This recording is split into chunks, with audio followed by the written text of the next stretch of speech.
Okay, hello everybody. So yes, I'm Ravi Kapur from a company called Imperative Space, but that's not the only thing I'm going to talk about. And in fact, when Deborah asked me to come and say something, he sort of suggested that I talk about what I do, and that's actually the last thing I want to do. There's so much more interesting stuff out there that I'd much rather talk about. But I'm going to start with some apologies, first of all. First of all, sorry for having not been here at the beginning of the week. I've been dipping in and out on the live stream, and it's been fantastic to see the incredible richness of discussion that's been going on. I wasn't able to come because of some other commitments on other projects, which I will touch on in a minute, which I think are relevant to what we've been discussing here. And also as a result of trying to clear the decks to get here today, I've had 2 hours sleep last night. So if I start rambling or suddenly freeze, forgive me. There's a bit of a disconnect between the compute power and the cloud storage, I think, so there might be some latency. But what I really want to do, so I've just invented this talk in the last hour. I didn't actually know I was giving a talk until I got here a couple of hours ago. So I don't have a deck. What I'm going to do is just quickly motor through a few websites, some of which are delving deep into the past history of some of my own work, but some of it from elsewhere. Yeah, it's a little unformed, so forgive the free improv nature of this. But what I think I want to do is just give a little bit of a response to what I've been hearing in the last 2 or 3 days, but only dipping in and out. So forgive me if this duplicates a lot of what you heard already, or I start speaking in cliches, or it's all old hat to you. But one more apology, which is that I don't normally talk with notes. So I've got a little book here because I've literally just come up with this talk. So I'm going to be referring to this on and off. So forgive me if the microphone goes away from my mouth. So first of all, let me just talk a little bit about Aveiro. So I've never been here before. I've never been to Portugal before, actually. It's my first time here today. And unfortunately, I couldn't make it to the ocean this morning, but I did get a little chance to wander around a little bit and understand why this has become a symbol for the kind of work that Deborah and Michaela have been doing and that all of you are engaged in.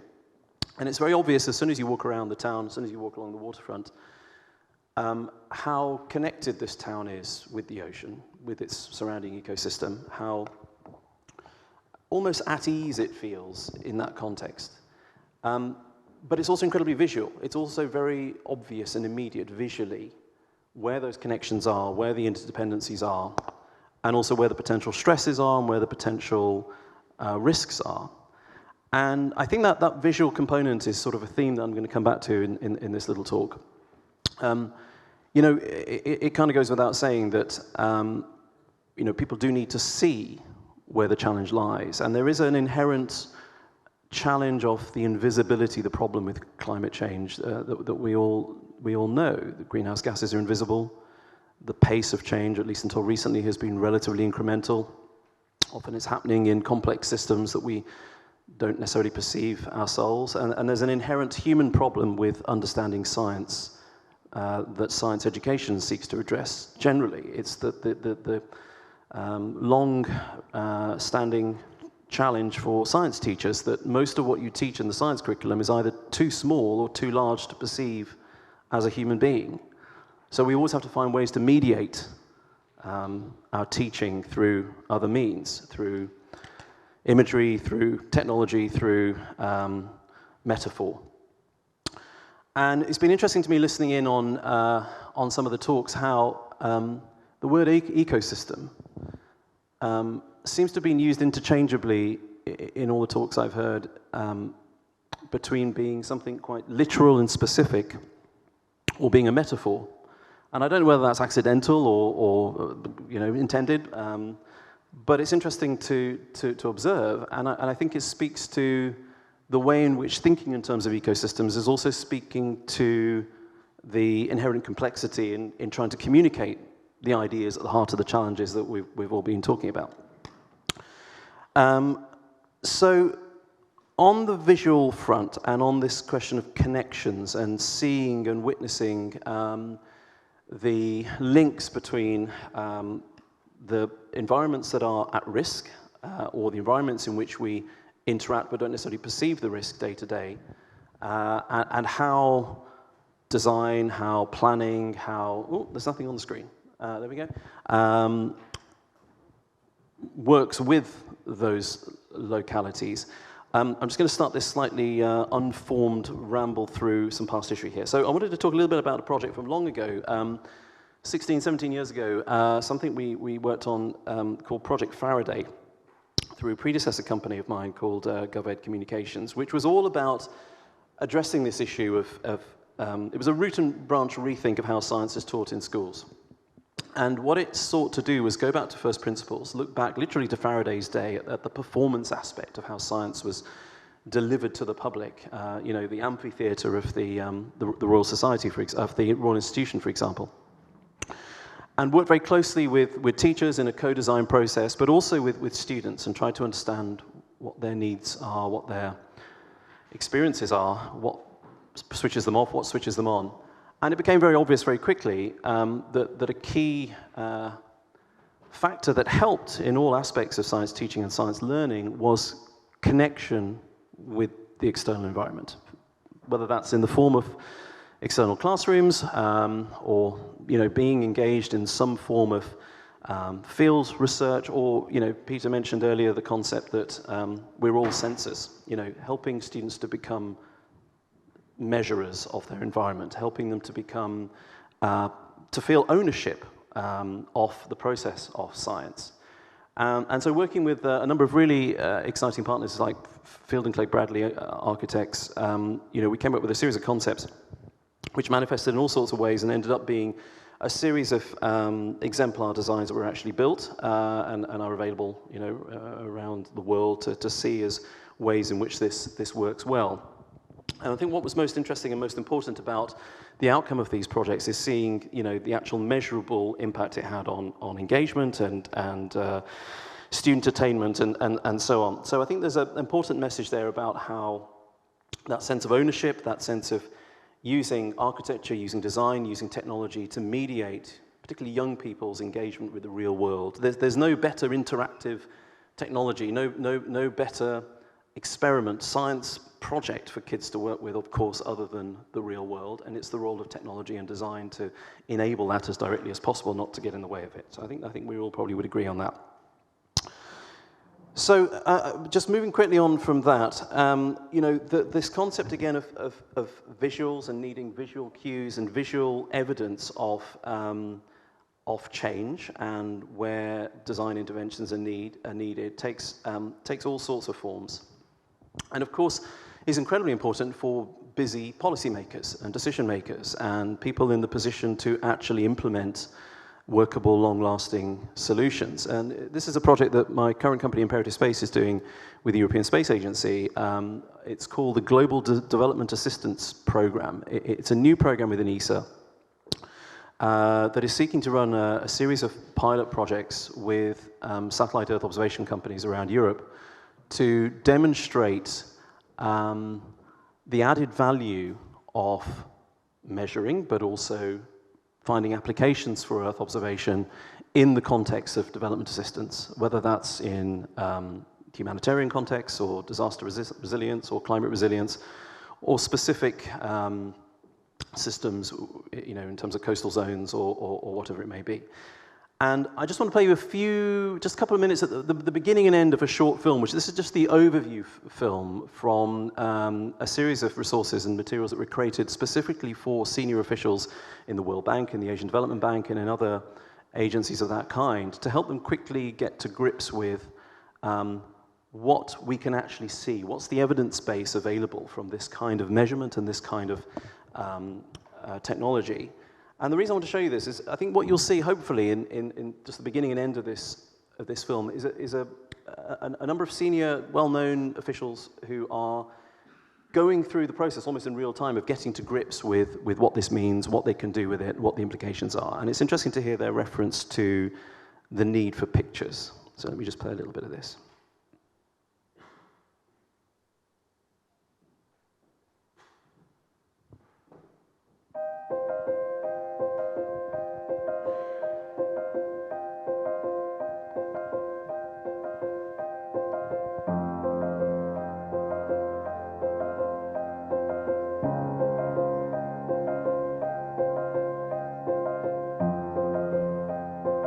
advantages that satellite Earth observation offers in the development context are quite varied. What you have is a large set of data that is continuous, that covers a large spatial area, and that really is neutral, and that then can be used and customized accordingly.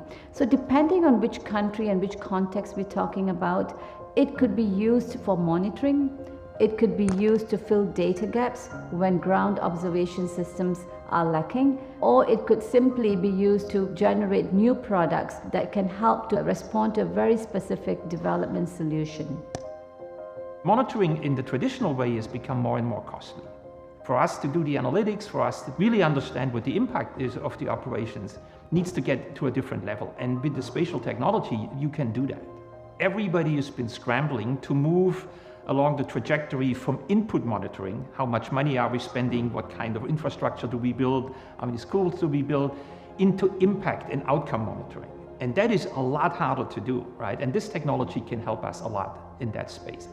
Our data show really things that you cannot see from the ground. You have a unique vantage point that you can compare information on one part of the globe with another part of the globe. Altogether, there's a very strong capacity. Not only the satellites, the whole data processing, the services that are connected to it, our science missions, the meteorological missions. So what we really want to do is make sure that this capacity from space can be used on the ground for the people that need it.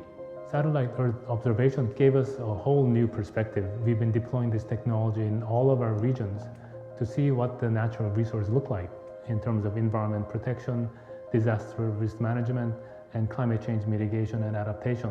The top-down view and then the ground-level view gave us a perfect opportunity to have a complete understanding of the project site so that we can properly design projects to minimize the risks for the local communities.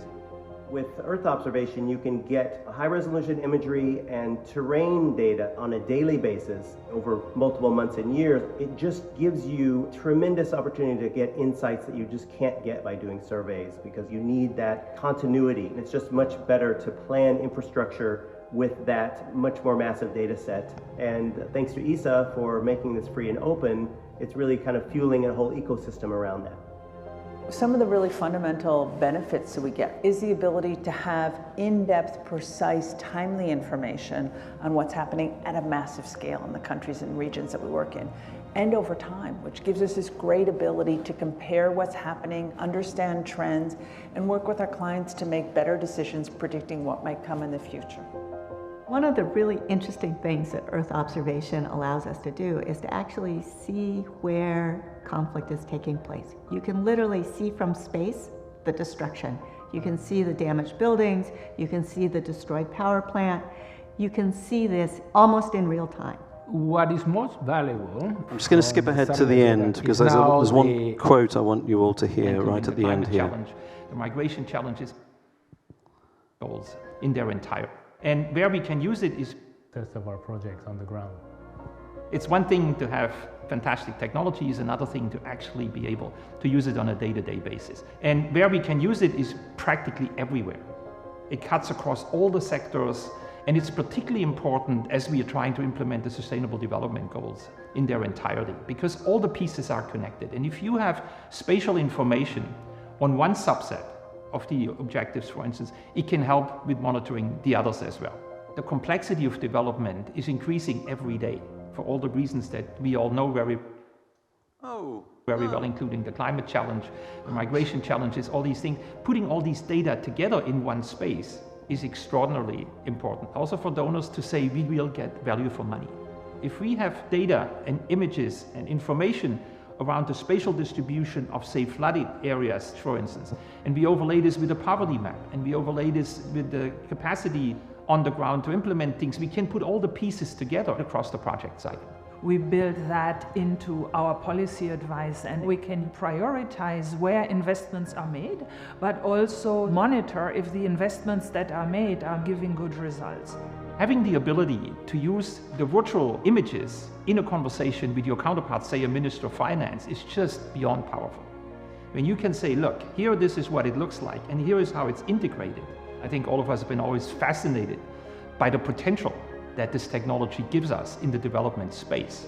Now it's gone beyond the fascination. I think now we are entering a stage where we can actually turn the beautiful images that we all like into real management decision material. Okay. So I think Jürgen Vögele said it beautifully there at the end for me, which is that we can now turn the beautiful images into real management decision makings. And there's a serious point here. You know, this may seem very obvious. And of course, you know, we know that Earth observation data and satellite data per se is incredibly important for the science. It's at the heart of the IPCC process. It is fundamental to our understanding of everything we know about climate change. But this isn't about the science. This is about policy. This is about evidence. This is about convincing decision makers, purse string holders. And I'm going to circle back to this at the end of this little talk with a sort of bit of a call to action, in fact. So another point that little film I think highlights, and again, apologies if this is just stating the obvious, I've had some wonderful discussions in the last few days that are very mindful of what people refer to as privilege, but I guess it's the time and the resource to have the luxury, I suppose, to have these kind of discussions that we're having in this room. And that's important. MTF is best thing since sliced bread. Congratulations on the 10 years. You know, we need these spaces to be able to do this. We need the time to be able to do this. But there is also an urgency. There is also an impact that others are feeling right now, which I'm not suggesting for 1 second we're not all mindful of, but it does require a different paradigm, a different kind of action. And this kind of speaks to that somewhat, because these people are not just sitting in ivory towers, they're the people making decisions day to day about where to spend the hundreds of millions that donor countries are putting into the big pots to then distribute out to address exactly these problems. And we saw a wonderful little film on Monday from Sheila Patel, I think it was, from the charity in India that's part of Slum Dwellers International. And it was fantastic to see the work being done to make slums more climate resilient. The simple interventions like the heat-resilient paint and so on. Brilliant, necessary, urgent, but not sustainable for the long term. We are seeing encroachment on coastal zones at an incredible rate. We are seeing the prospect of those kinds of habitations becoming utterly uninhabitable very soon. And there is going to be mass migration as a result, and we know all this. And, you know, it is incumbent on those of us, I think, who are able to design, to think, to take the time, not just to tinker around the edges, but actually to think about how we can, there's been a debate I've been hearing about systemic change, but we do need to think systemically, and we do need to think about scale, and we do need to think about urgency. And all of these ideas have an important part of that. So, just moving on a little bit further, and Dubba, do tell me if I'm rambling and I need to cut this short. But just quickly skipping ahead now to the science. So, another thing that we're working on at the moment is supporting the European Space Agency's climate change initiative. Well, climate change initiative is led by the European Space Agency, but for those who don't know, the CCI climate change initiative is Peter, you may be able to express this better than I. There may be others in the room who can articulate this more clearly, but it's essentially a process of collating and reanalyzing vast data sets, not just current data sets, but historical data sets of climate data, with new algorithms and with a new understanding of the interaction of the systems and with new modeling. And it is a process that absolutely is at the heart of the IPCC process. It feeds directly into the assessment reports. It feeds directly into the wider reporting and the wider decision making that stems from that. It is a phenomenal evidence base of the science of climate change. But it does at the moment sit largely within the scientific community.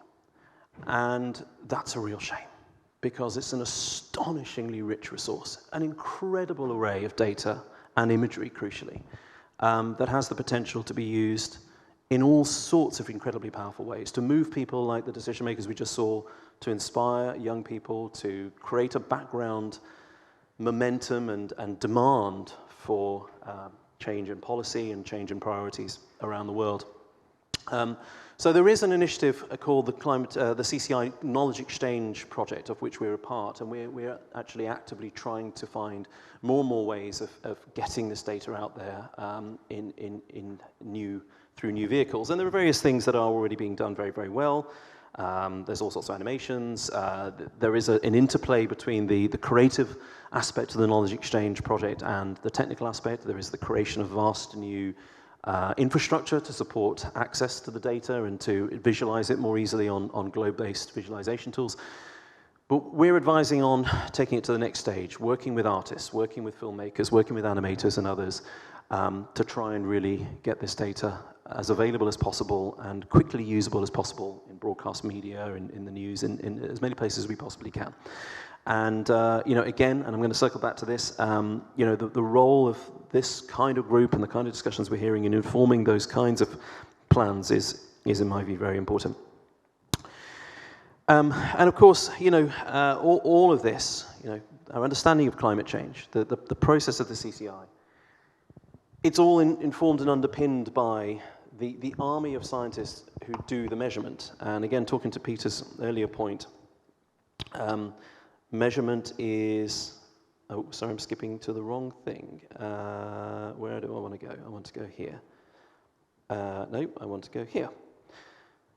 Measurement is hard. Measuring these parameters is very hard. It takes a long time. It takes a lot of people, a lot of brains, and a lot of algorithms to help process the data.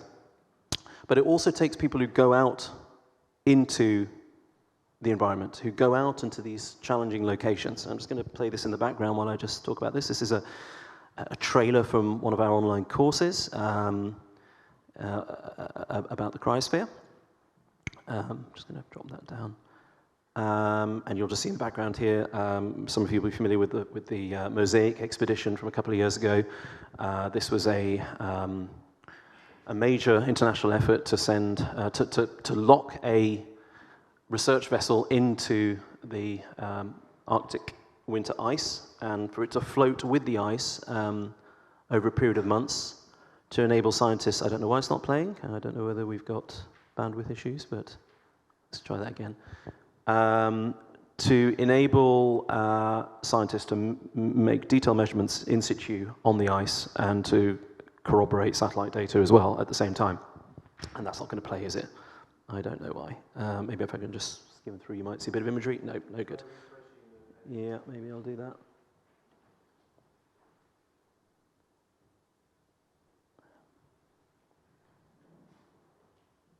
But my point anyway is that there are stories here. There are stories of real scientists doing real science that is at the heart of our understanding, that does help us to understand also how we know what we know.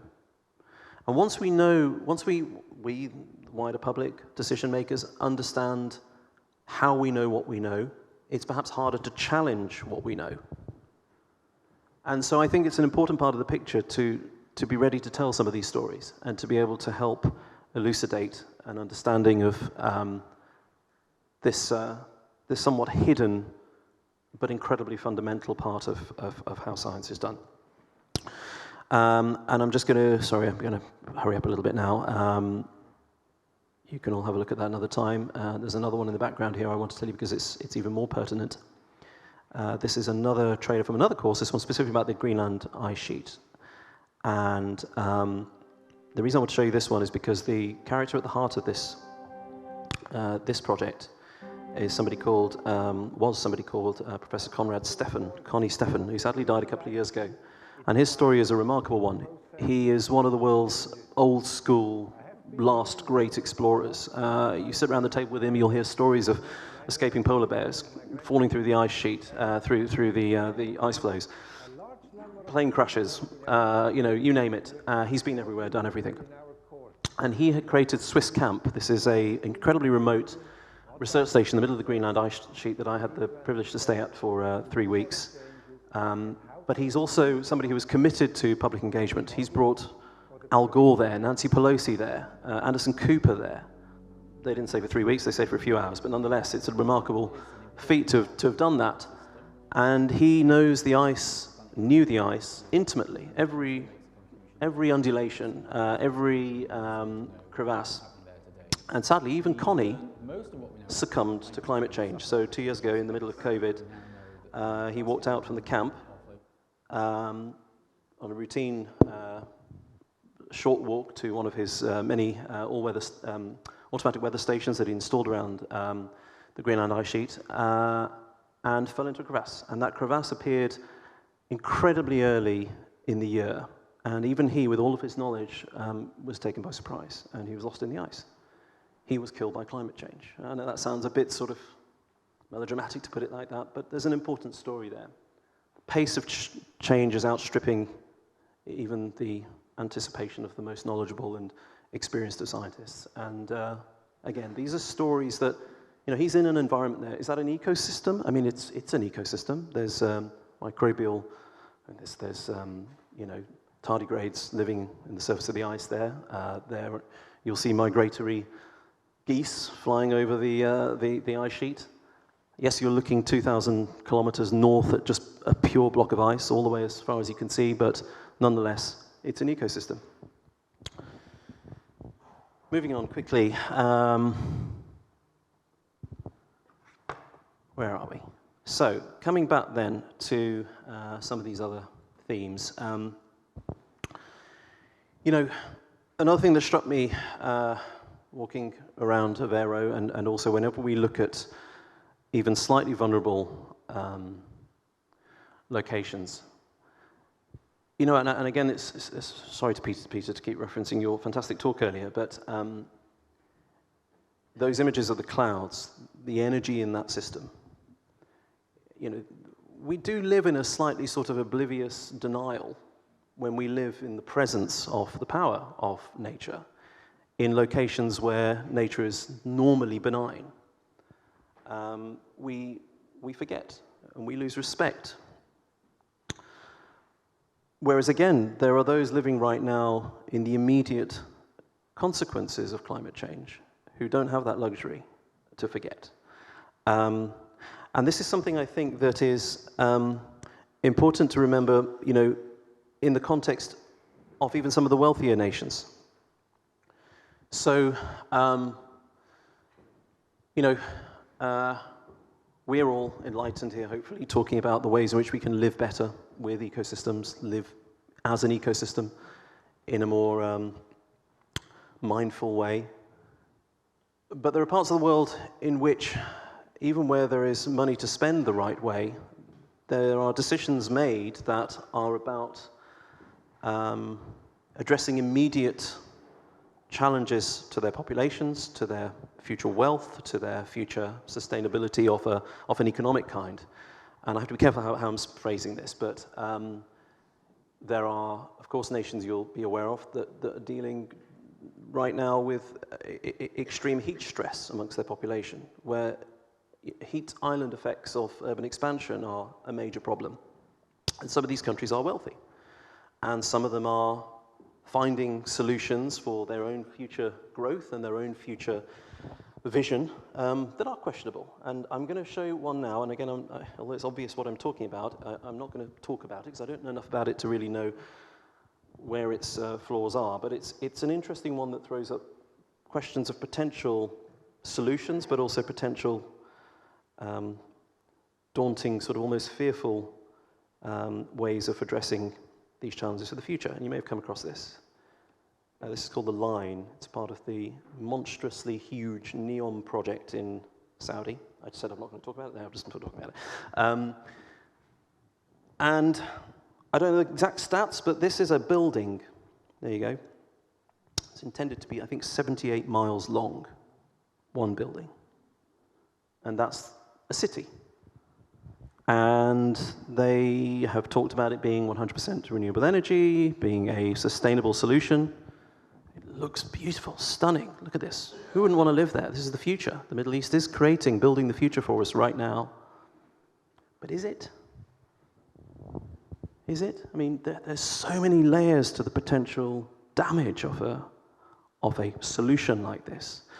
But again, it comes back to this question of, we discuss and we talk about design solutions. We talk about large-scale initiatives in Europe and elsewhere that are seeking to fundamentally change the future of how we design our cities, our landscapes, our way of thinking about how we live with the environment. But we have to really disseminate that knowledge and that thinking and those ideas and the evidence base for it in a way that brings everybody with us and makes it impossible to continue down the path of further. Just because I don't want to say much more about it, I'll just leave it as unsustainable solutions. And then coming to some sort of conclusion now, hopefully, I just want to touch on another thing that's come up a lot in this week, which is AI. And, you know, just going back to the issue of measurement and going back to that hidden army of science, of researchers that are out there doing the real science for us on the front line. You know, AI, you know, has had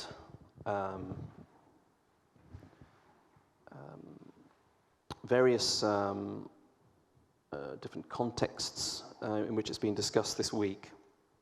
But I think what AI fundamentally brings to science and to potential solutions for the future is speed and scale.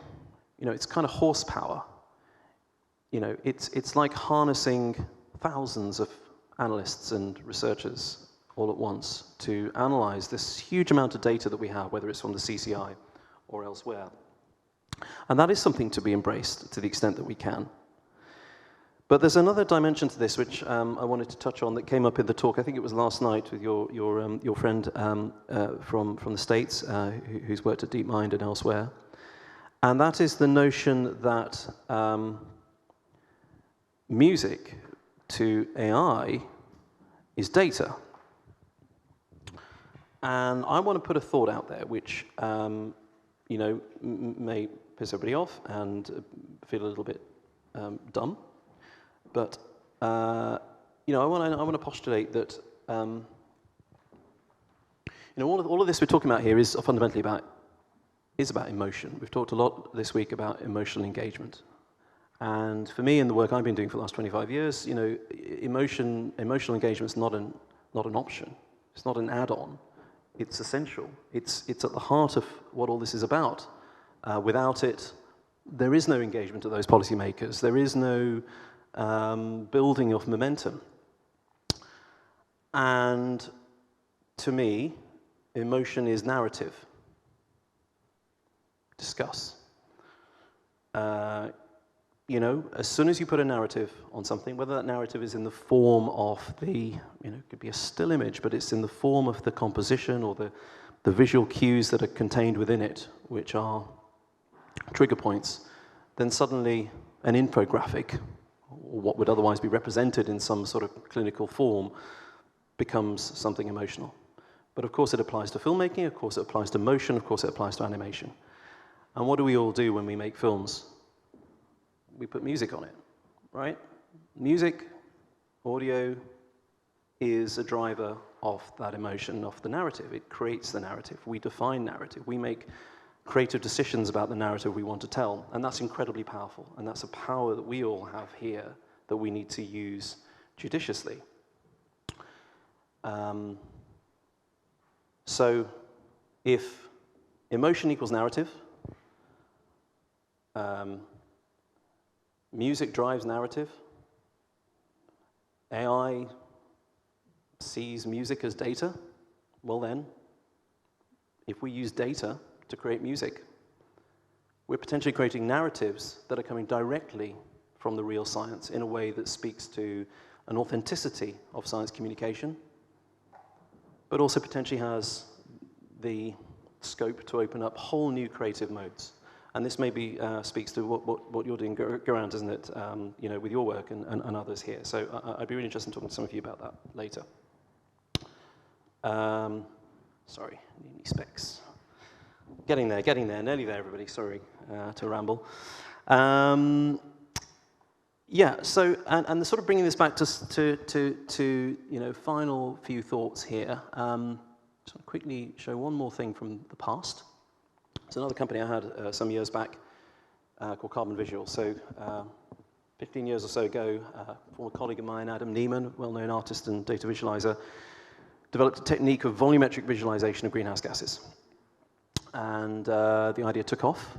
It was featured in David Byrne's book about data viz. It was picked up by Al Gore in his Inconvenient Truth presentations, used by NGOs, broadcasters, governments around the world. And I think the reason for that is that we found a mode of communicating about a fundamental part of society's current challenges that was just a little bit better than the way it was traditionally done. Nobody understands gases in terms of parts per million or mass. It's just totally counterintuitive to human interpretation. But volume, and stick that volume in a familiar geography, in a context that people understand or have some existing emotional context with, and goodness, that changes everything. And so now there are others. There's another company taking forward this idea. There are others who've emulated the idea. It's not something I'm currently involved in myself, but feel free to browse this and see what you think, because I think there's still ideas at the heart of this which have scope to be reinterpreted in new ways, and ways that I think your kind of interdisciplinarity speaks to. To find ways of using each of your own media to work with the data, but in a way that again is focusing on that question of narrative and emotional engagement at every step. And then finally, that brings me to my final thoughts on this, which is that I'm sure there's a few things I've skipped, but I can talk to you all offline. I'd love to have given a talk like was it Jan from Sprint Opera gave on Monday? Fantastically rich series of a huge amount of imagery. Unfortunately, because I didn't know I was giving my talk, I didn't bring my normal computer. This is just a spare laptop, hence why I'm using some websites. And one of the things that was interestingly at the heart of what he said that I would love to sort of share my own sort of plethora of images on is that notion that we need to be aspiring to have a sort of stocktake, an understanding, a live understanding of the status of everything all the time, bringing in as much data, many inputs as we can to have this overview of everything that's happening, because that in itself then creates a sort of engine for ongoing storytelling, ongoing communication, ongoing engagement, ongoing work of your kind as well. And I think there's the potential to do that. And we do see lots of initiatives trying to underpin this both for scientific purposes, but also for communication purposes.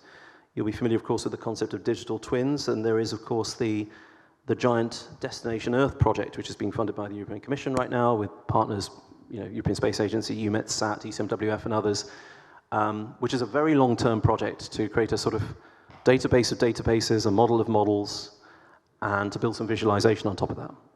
It's dependent on an expectation of what's going to happen with higher computing power over the coming years, and also with AI. But it holds the potential to transform our narrative storytelling as well as the science itself. But these are vast, expensive, and difficult things to achieve. We've had a go at it as well. We supported a project called EarthX, a fantastically successful visual attempt to bring together multiple data sets in a single interface that anybody can use at a consumer level to work with any kind of GIS data or open data sets. But it hasn't launched yet because it's really, really hard to pull this off. So with all of that in mind, and we've had to go to our company, Imperative Space, is bringing together lots and lots of different forms of communication, engagement, design, to try and address these challenges.